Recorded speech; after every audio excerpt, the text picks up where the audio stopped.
بسم اللہ الرحمن الرحیم۔ السلام علیکم ورحمۃ اللہ وبرکاتہ۔ محترم ناظرین، مسلمانوں کے خلیفہ سوم اور حضور اکرم صلی اللہ علیہ وآلہ وسلم کے جلیل القدر صحابی حضرت عثمان غنی رضی اللہ عنہ کے نام پر آج بھی مدینہ منورہ میں ایک کرنٹ اکاؤنٹ ہے۔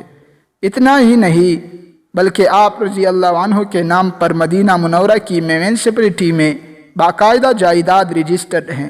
آج بھی حضرت عثمان رضی اللہ عنہ کے نام پر بجلی اور پانی کا بل آتا ہے۔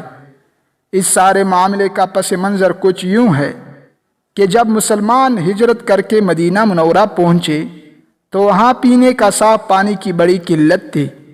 وہاں میٹھے پانی کا ایک ہی کنواں تھا جس کا نام بئر روما تھا۔ یہ کنواں ایک یہودی کی ملکیت تھا جو مسلمانوں کو پانی انتہائی مہنگے داموں فروخت کرتا تھا۔ مسلمانوں نے رسول کریم صلی اللہ علیہ وسلم کو اپنی پریشانی سے آگاہ کیا۔ آپ صلی اللہ علیہ وسلم نے فرمایا، کون ہے جو یہ کنواں خریدے اور مسلمانوں کے لیے وقف کر دے؟ ایسا کرنے پر اللہ تعالیٰ اسے جنت میں چشمہ عطا کرے گا۔ حضرت عثمان رضی اللہ عنہ نے اس پر لبیک کہا اور یہودی کے پاس گئے۔ یہودی چونکہ اس کنویں کا پانی بیچ کر اچھی خاصی آمدن کما رہا تھا، اس لیے اس نے اپنا کنواں فروخت کرنے سے انکار کر دیا۔ حضرت عثمان رضی اللہ عنہ نے یہ تدبیر کی کہ یہودی سے کہا، پورا کنواں نہ صحیح، آدھا کنواں مجھے فروخت کر دو۔ آدھا کنواں فروخت کرنے پر ایک دن کنویں کا پانی تمہارا ہوگا اور دوسرے دن میرا ہوگا۔ یہودی لالچ میں آ گیا۔ اس نے سوچا کہ حضرت عثمان رضی اللہ عنہ اپنے حصے کے دن میں پانی زیادہ پیسوں میں فروخت کریں گے، اس طرح اسے زیادہ منافع کمانے کا موقع مل جائے گا۔ اس نے آدھا کنواں حضرت عثمان رضی اللہ عنہ کو فروخت کر دیا۔ حضرت عثمان رضی اللہ عنہ نے اپنے حصے کے دن مسلمانوں کو کنویں سے مفت پانی حاصل کرنے کی اجازت دے دی۔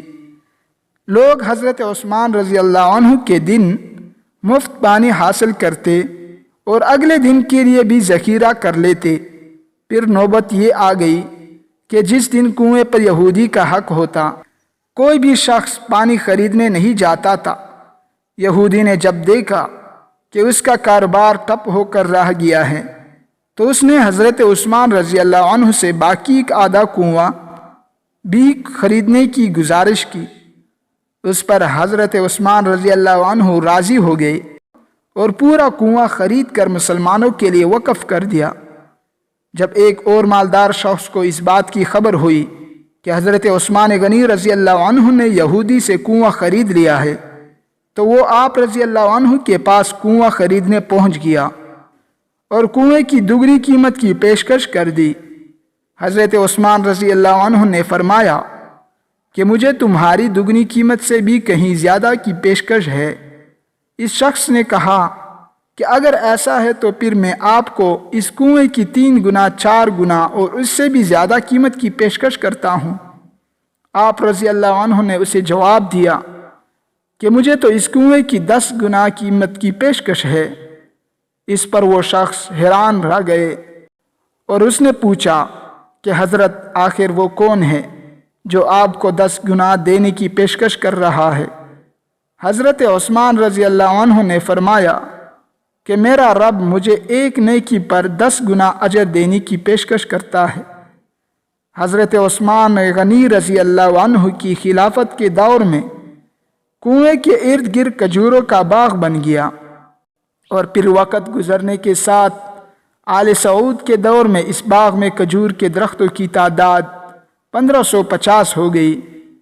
یہ باغ مدینہ میونسپلٹی میں حضرت عثمان رضی اللہ عنہ کے نام پر رجسٹرڈ ہے۔ سعودی وزارت زراعت کھجوروں کی آمدنی حضرت عثمان رضی اللہ عنہ کے نام پر بینک میں جمع کراتی رہی۔ اکاؤنٹ میں اتنی رقم جمع ہو گئی کہ مرکزی علاقہ میں ایک وسیع و عریض پلاٹ لیا گیا جہاں فندق عثمان رضی اللہ عنہ کے نام پر ایک ہوٹل تعمیر کیا جانے لگا۔ اس ہوٹل سے سالانہ 50 ملین ریال آمدنی متوقع ہے، جس کا آدھا حصہ غریبوں اور مسکینوں میں تقسیم ہوگا، اور باقی آدھا حضرت عثمان رضی اللہ عنہ کے بینک اکاؤنٹ میں جمع ہوگا۔ حضرت عثمان رضی اللہ عنہ کے انفاق کو اللہ تعالیٰ نے کیسے قبول فرمایا اور اس میں کیسی برکت عطا کی کہ قیامت تک آپ رضی اللہ عنہ کے لیے صدقہ جاریہ بن گیا، آج 1500 سال بعد بھی موجود ہے اور یقیناً رہتی دنیا تک رہے گی۔ یہ وہ لوگ ہیں جنہوں نے اللہ کے ساتھ تجارت کی، جنہوں نے اللہ تعالیٰ کو قرض دیا، اچھا قرض، پھر اللہ تعالیٰ نے انہیں کئی گنا بڑھا کر لوٹا دیا، اور یوں اللہ کی ان برگزیدہ ہستیوں نے دنیا و آخرت میں اپنا بے مثال مقام پیدا کیا۔